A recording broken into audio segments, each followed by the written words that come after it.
Assalamu alaikum, ladies and gentlemen. Assalamu alaikum, boys and girls. It is Tuesday evening, and it is before 8 o'clock because it's Ramadan, so we want to make sure everybody gets to break their fast at an appropriate moment, depending on where you are in the United States. We are here again, once again, live on YouTube, live on Periscope. So make sure if you're following us on YouTube, make sure you click subscribe and make sure you click the little bell when you click subscribe so that you get the alerts when we go live. And we are here this evening and we are ready to go. So let's not waste any more time. Ladies and gentlemen, the hardest working imam that I know, Imam Azhar. Assalamu alaikum, greetings of peace to all our listeners on this Tuesday of May in the blessed month of Ramadan. We welcome you on Periscope, on Twitter, on YouTube, and on any other platform that you will be accessing this in the future. We welcome you to another show where we discuss the issues that are of concern, that are issues of contention within our society, within our community. We discuss these issues solely because we want to bring light to darkness. We want to bring understanding to ignorance. And we want to spark discussions and dialogues that reverberate beyond this show and beyond these 30 minutes that we use on a weekly basis. We come to you tonight, completing the first 10 nights of Ramadan tonight. We come as people who are not just hungry physically, but spiritually charged. We come to you as people who are grateful for the opportunity to remind ourselves of the blessings of Allah subhanahu wa ta'ala. And we come to you as people seeking a common ground and a solution for the problems that afflict our world. If you don't know, this week, another mosque was burned down, and this time it was here in America, in Connecticut, New Haven, Connecticut, where, according to the fire marshal, it was a deliberate fire, which means it was an arson and it was a hate crime. We come to you in a world that is broken and shattered and nothing makes sense. And I wish that could be our topic of discussion tonight as much as we want to keep it positive. Unfortunately, the topic that you all chose, and I was also amongst the ones who selected that topic, because not every discussion needs to be a uplifting one with virtues, but sometimes it has to be an uplifting one with acknowledgement of the trial that lies ahead of all of us. So without further ado, I'm going to ask our dear brother Carl, who is the most integral part of our show, to allow you all to realize what was the poll and what the answer is and what was the selected topic this week. So brother Carl, enlighten us.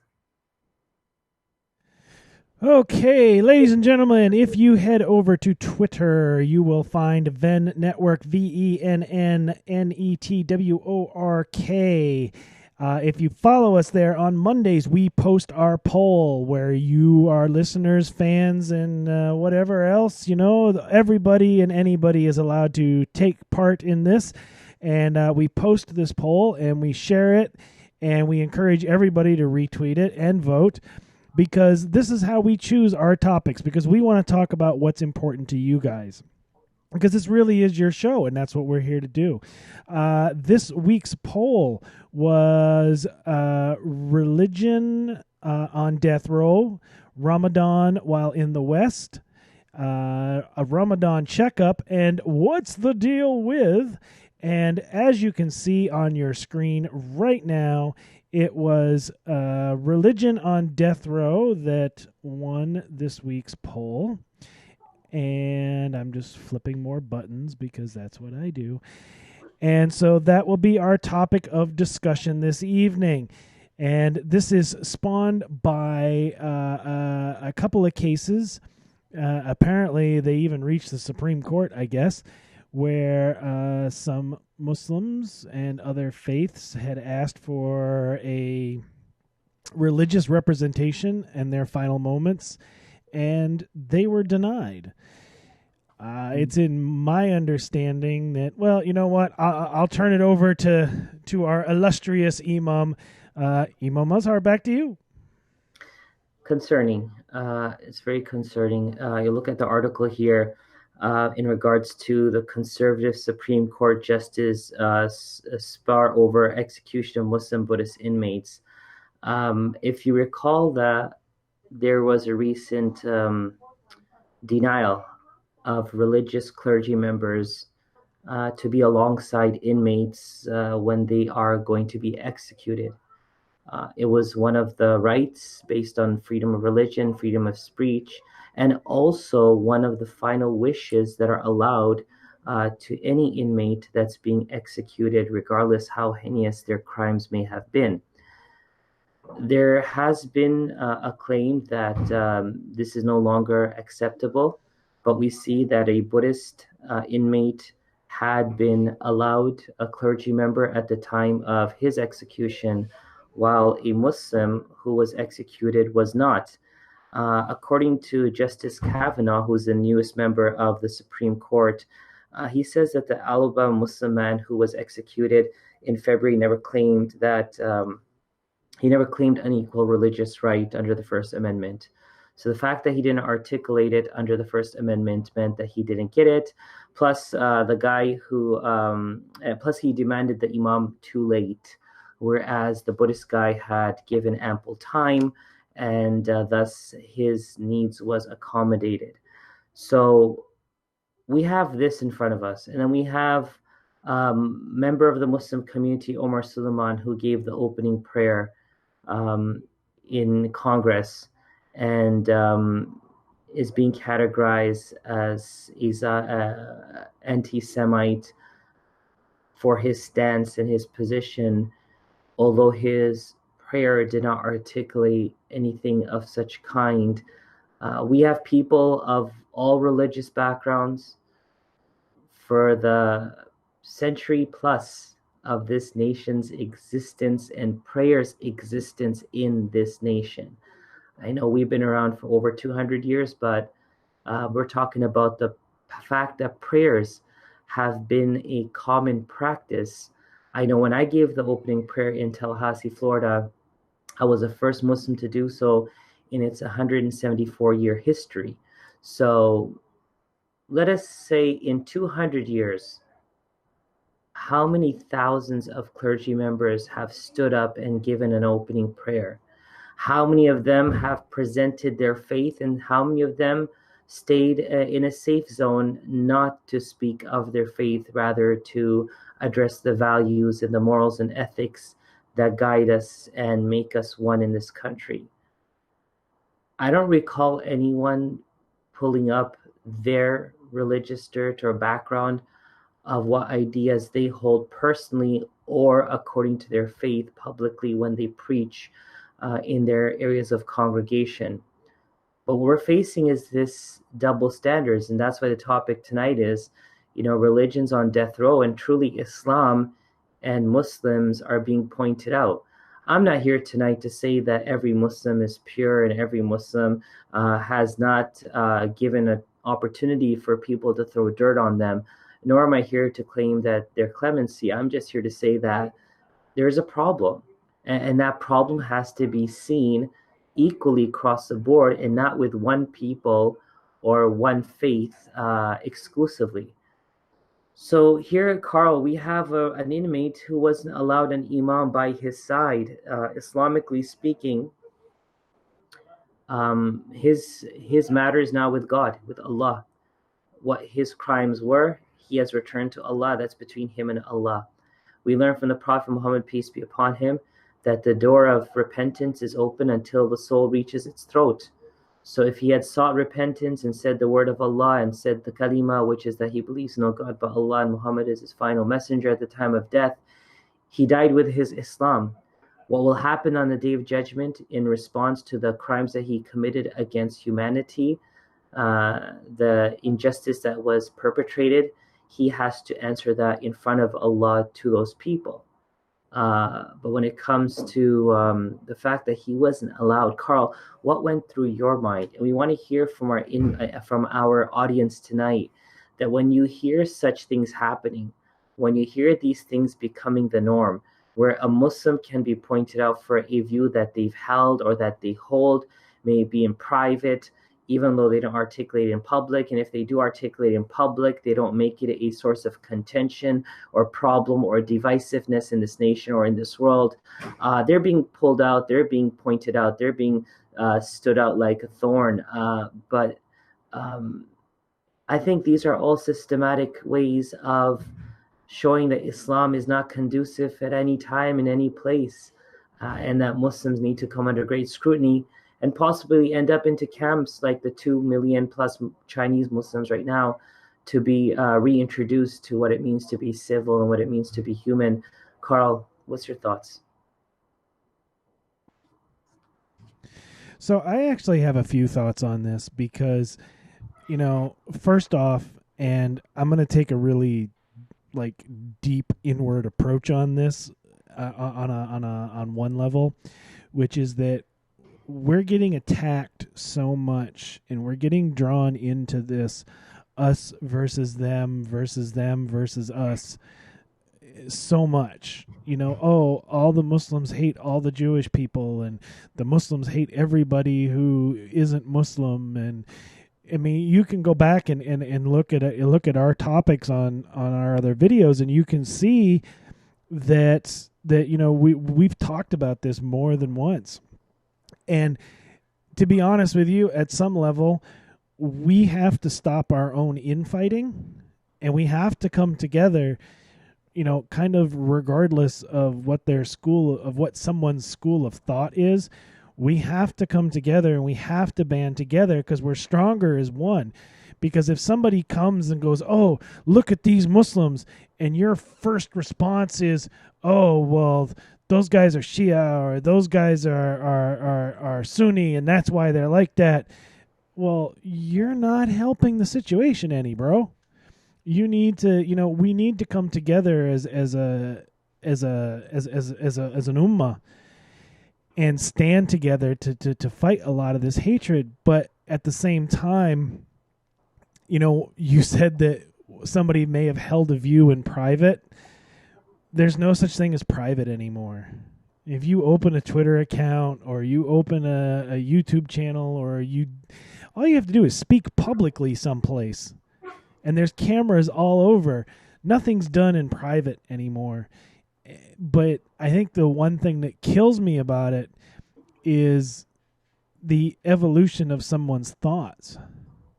20 years ago, you may have felt one way or thought one way, and based on new evidence, it's okay to change your mind about things.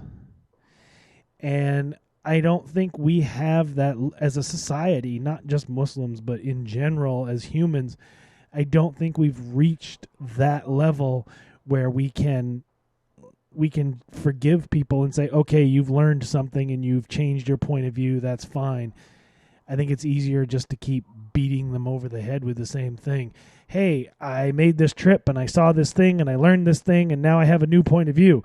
Oh, great. Well, you still said this back then, so we're still holding that, and that's going to be your... And it's like, that's not what I said. That's not what I did.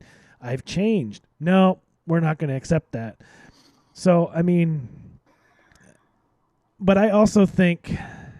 And it wasn't actually... I mean, I've been kind of following this story to begin with, but I actually... For me, it seems a little sketchy to me, because... What does an appropriate amount of time mean? Did the guy ask like a week before? Did he ask 5 minutes before? Did he ask a month before? And who sets that appropriate time limit? Who says this is okay, that's not? And it's... I think you're missing something very important in between, and that is that you're talking about the appropriation of time, like what is the best time that one needs to ask. I think the red flag to me is the fact that he's an American. He is an inmate, and according to Bernie Sanders, every American inmate should have the right to vote because their rights as an American doesn't go away because they're in prison. Yes, because of a crime, they have a felony, they may not be able to work again, they may not be able to apply in certain places or do certain things, but they're still American. And the question here, I think that's being missed is forget appropriation of time. What was the right amount of time? How did we determine that an American has lost his constitutional rights? Not because he was in jail. Let's not talk about that. I think that's baloney. It's not about the fact that he was in jail, and so he lost that right, because other inmates were guaranteed that right, regardless if he asked a day before the other guy did, or the other guy asked a day before he did. Let that be. The rights are being stripped. And I think people don't understand that. When people take down individuals, they have to know there's a stopping point. Look, I'll disagree with you, Carl, on something, and I'll take you down on that issue, but there has to be a stop. Like, you don't get personal. You don't go into people's mothers or fathers or parents. Like, there's a stop, right? And that stop in our nation should be that as much as I despise what you stand for, what you say, what you claim, the fear mongering you do, you're still an American. You know what? And we're fellow citizens of the same country. That's a stopping point. And that stopping point isn't accessible, or it is not guaranteed anymore for Muslims.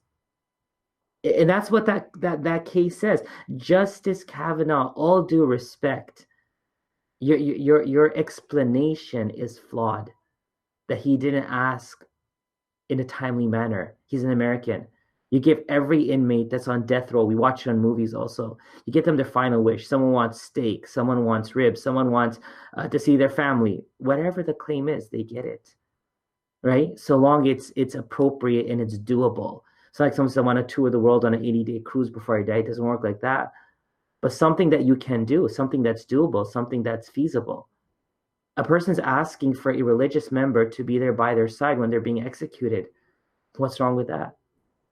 And so, Carl, again, every single topic we discuss is highlighting a very distinct, clear point. And that is, as you wake up and see the light of day in America, and you go to sleep under the stars here in America, and it's not just in America, it's in the parts of the world now, you are actively seeing your rights being stripped away under your feet, but you're so caught up looking up in the sky that you forgot that there was some ground holding you below.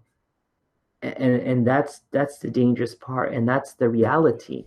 That's the reality. So you agree or disagree with Omar Suleiman? You agree or disagree with the inmate who was executed without the imam present?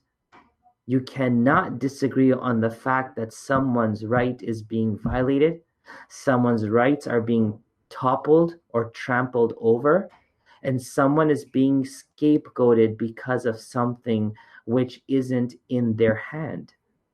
See, a person who is a Muslim inmate shouldn't be looked at as Al Qaeda, ISIS, or terrorist, because that's not Islam. Islam predates all these fringe organizations. So why do you look at someone and see venom and hate that you may have towards other people by broad brushing them also? It doesn't work. It doesn't work if it's a Christian. It doesn't work if it's a Jew. It doesn't work if the person's from the LGBTQ community. And it doesn't work if the person's an atheist or agnostic. Why is it working? Why is this broad brush analogy working when it comes to Muslims? So I have two words before we turn it to you and, of course, our listeners, if they have anything to say tonight. Number one, Muslims need to unite. And what should unite them is two things: the religion, and number two, the nation they reside in. Let me explain that. So long whatever you're practicing is within the text, to the guidance of the scholars and the mentors that have brought forth a broader spectrum and understanding of the religion, which displays respect of each human being in the Muslim faith, ensuring that their rights are not violated, ensuring that their blood is sacred. You need to unite under that.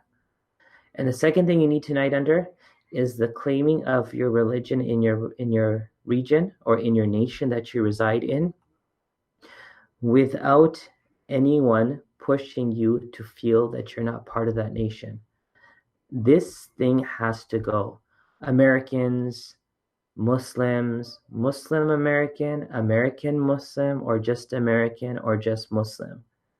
You're a Muslim and you live in America. America's your home, so you're Muslim American. There is no discussion beyond this. We need to stop fighting the notion that hijab or niqab or prayer or falafel violates being American. We need to stand firm as a united force that we are American. We are here for the betterment of humanity. We are not here to steal its resources. Rather, the history of Islam, through the guidance and light of the Quran, showed that anywhere Muslims went, they became an asset to society. They were not a burden upon that society. So again, Muslims, unite tonight under the text of your religion and under the constitution law of your nation, and fight for the goodness and security of every person that is part of that nation as you fight for yourself and for your rights also. This fight means a verbalization with respect, with understanding, with common courtesy. It does not mean pulling up your sleeve and swinging punches, nor does it mean profanity, and nor does it mean waging war. So anyone who wants to take my word out of context, I just clarified and I've clearly articulated what it is that I'm saying. Let us all fight for good. Let us all fight for good for all people. Let us not put anyone down in the pursuit of that fight for goodness. As we fight for that goodness, let us quell phobias and preconceived notions that are presented through propaganda that is instilling fear in our nation, that is becoming like a ticking time bomb that is bringing a rise towards hatred and violence into our nation. Let us fight that with our words, with justice, with kindness, with goodness, by preserving other people's rights without violating anyone's right, and you will secure your right also. Carl? Mean. And I think I will say the chat rooms seem rather quiet this evening. I mean, brace yourself for this shocking bit of information, but we had a troll on Twitter. I mean, I know this a troll on Twitter is very shocking and unheard of, but yeah, we had one. But the chat rooms are relatively quiet this evening. Excuse me. You know, as usual, you are correct and you are accurate in everything that you have said. I think the only thing the only thing I was thinking was in our last like 5 minutes here. Mm-hmm. Would you like to lighten the topic just a little bit? Sure, of course. And we can talk about the terrible, terrible news that I shared with you this morning. Oh, my fellow friends, we come to you this evening as Americans who are hurt. We are shaken. We are trying to understand how to cope with this traumatic news. It dates back to our childhood when the discussion revolved around the cookie or the cream. It was, did you dip the cookie into the milk or did you lick the cream off and then dip the cookie? Our discussion is about Oreos. This morning we heard, we followed a tweet in which someone asked Oreo to explain if they were halal, and Oreos made a statement that their cookies are not halal, which means that they are not suitable according to the Muslim dietary laws for consumption for the Muslim community. And so it's caused a great uproar. We are crying and we are shocked that the cookie that was the backbone of our upbringing, especially the double stuffed Oreos. And for me as a Canadian, it was the Fudgios, the fudge cookies. Yeah, and you get them here in the grocery stores. Yes, you do. If you go to the cookie section and you look up, remember in stores, the higher you look, the more better the product. Just keep that in mind. So when it comes to cereals, when it comes to cookies or anything else, unless they have a designated area for the good ones, like the organic section, for example. So if you look up, you'll find the Dare Company, maple cookies, maple cream cookies, the Fudgios. That it's Canadian. That's who we are. But yeah, Oreos are no longer suitable for Muslim dietary consumption. So that's a claim Oreos made. Now we don't know, Carl, is it due to an ingredient or is it due to pressure? I believe they don't want to take the same path that Toblerone took, where Toblerone made themselves certified halal, which meant that yes, this chocolate, which is a globally known chocolate that people around the world adore and love, and we're still trying to come to terms that when they went from the triangles to those squash triangles, I don't know why they did that. Maybe their machines broke, and or maybe that's what just turned out to be economical for them. But when they claim that their chocolates are certified halal, people went on a rampage on Toblerone, saying that how they were Sharia compliant and they were the Muslim chocolate, and so many stores barred them and banned them. So I think I hope Oreos is saying that they're not certified halal, meaning that they don't want that sticker or seal that will cause an uproar, that will hurt their business. But the ingredients should be fine. As for the response, Muslim Matters replied to Oreo's tweet saying that if they can advise what the ingredient was, and thus far, I don't see anything that has brought forth clarity. Carl, I want to ask you, can you enlighten us on what's happening here in regards to the Twitter war and Oreos? Yes, yes, I can because I actually did some I was researching because I wanted to make sure I had the proper hashtags in our title, and I did find one. I found a tweet from Oreo that Mhm. specifically said our Oreos in the U.S. and Canada are not certified halal. Now, Okay. what I take that to mean, the way I read that, is that here's the ingredients list. You can see what's in there. Mm-hmm. And I actually saw somebody else post an ingredients list, and the vanilla wasn't on that list. So, whatever. But on that list, uh,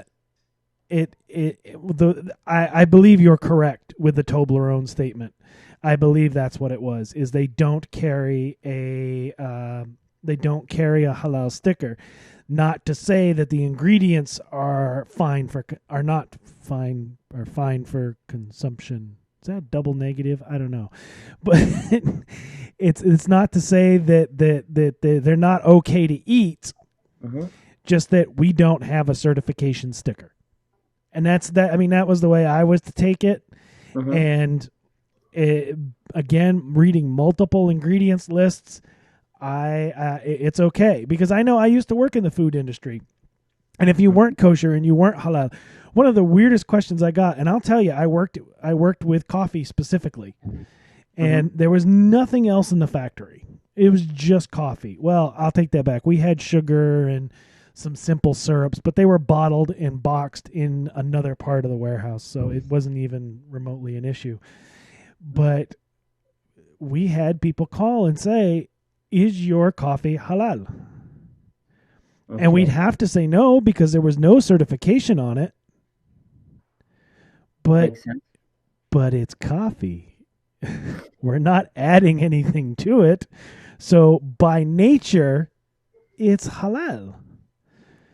But So, do you think that that's another way to kind of loop the two topics together, stating that, you know, people are really scared to have any affiliation with Islam and Muslims nowadays?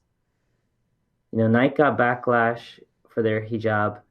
Then they got backlash with Colin Kaepernick. He's not a Muslim. Any company that does something with Muslims apparently gets some backlash. Do you feel that's what it is, Carl? I can see that because wasn't it? What was it? Was it the Keurig company?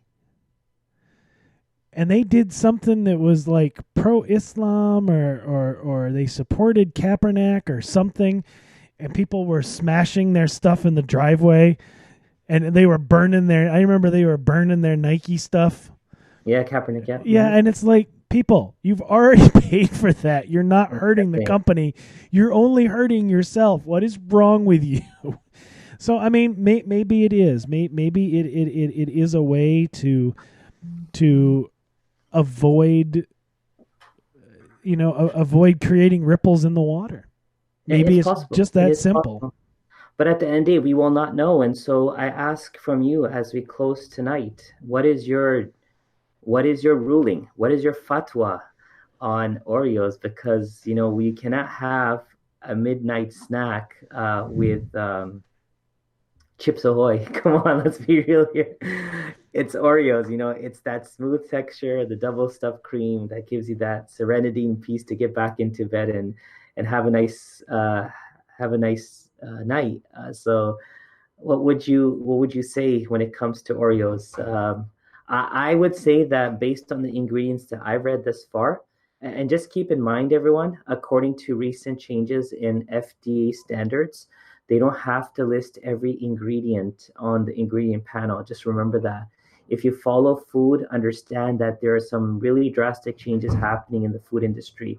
Just be aware of that. We'll reach out and find out from them what the ingredient lists are. And remember, every ingredient in itself is an ingredient of ingredients. There's a whole bunch of ingredients that go into it itself. So we don't know anything tonight, Carl. But what's your what does your heart say? That's what I'm going to ask. What does your heart say? My heart says, stop eating that stuff before you clog me to death. So let's keep it to that. 30 days of fasting, 30 days no Oreos. Let's stop clogging ourselves to death, and let's wait and see what the reason is behind Oreo's recent statement. Regardless of what we're thinking, fellow Muslims who are listening, hold off. I think the best thing is to hold off until you have clarity from the company itself as to why their statement was made as such, and then we'll take it from there. So the Oreo dilemma continues. And with that, we end the first 10 days of Ramadan. Going back to you, Carl, for closing statements. Well, I will say, if you're looking for a cookie to help you through the day, and now as you said it, I'm like thinking I need to get some of those. Those maple creams are absolutely amazing. Just head over to your local Whole Foods and ask for the maple cream cookies because they are phenomenal. And with that, ladies and gentlemen, I will thank everybody that joined us on Twitter, and I will thank everybody that joined us on YouTube. I will thank you for watching. I will thank you for sharing. I will thank you for commenting. A couple of housekeeping notes. We have updated our website, and we officially have a swag tag now in the menu. So you can go through at the top of our menu at VennNetwork.org and click the swag button, and it'll take you to the store where you can get all the cool things like the t-shirt I'm wearing. And it'll help support the network, help support the host, help support the shows, and help us garner a larger audience. I will also say that do not forget, we are looking for your designs for cool swag. I know I've got to finish talking to one in particular artist who reached out, who's thinking about submitting some designs, but we're looking for your designs. Give us your design. We'll run a contest. Best design, $200. Sounds good? Sounds fine? You can find us everywhere. Make sure you follow us on Twitter, VennNetwork, VennNetwork. Check out our website, VennNetwork.org. And you can find all the other shows and all the other information over there. And I think that is all of the housekeeping information. And with that, we will say, Assalamu